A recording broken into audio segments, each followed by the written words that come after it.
பிரியதர்ஷன், இன்று என்ன தலைப்பில் பேசப் போகிறீர்கள்? என் இனியவர்களுக்கு என் அன்பார்ந்த வணக்கங்கள். இன்று பார்க்கும் தலைப்பில் சிவபெருமான் எறும்புக்கு கொடுத்த வரம் எப்படி சாபமாக மாறியது, எறும்பு என்ன வரம் கேட்டது என்று இன்று பார்க்கலாம். எறும்பு சாபம் பெற்ற கதை பற்றி கூறப் போகிறீர்களோ? இப்பொழுது பார்க்கலாம். ஒரு நாள் ஒரு எறும்பு சிவபெருமானிடம் சென்று சொன்னது, நான் அளவில் சிறியதாகவும் நான் கடித்தால் யாரும் என்னை மதிக்கவில்லை என்றும் சொன்னது.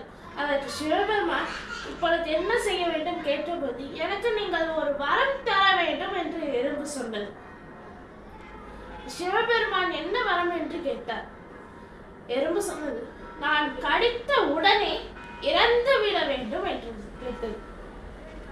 சிவபெருமான் சொன்னார், வரத்தை ஒழுங்காக கேள் என்று. எறும்பு சொன்னது, இந்த வரம் தான் எனக்கு வேண்டும் என்று.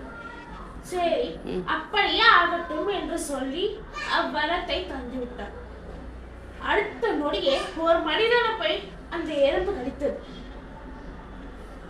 கடித்த உடனே அந்த மனிதன் கடித்த இடத்தை தேய்த்தார். அப்பொழுது அந்த எறும்பு நசுங்கி இறந்தது.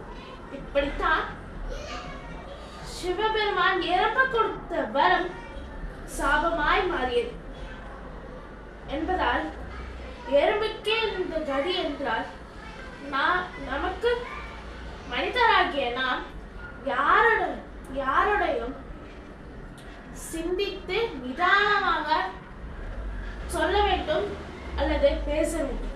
மேலும் பல தகவல்கள் தெரிந்து கொள்ள தமது யூடியூப் சேனலை சப்ஸ்கிரைப் செய்து வைத்துக் கொள்ளவும். நான் இப்பொழுது விடை பெற்றுக் கொள்கிறேன். நன்றி, வணக்கம்.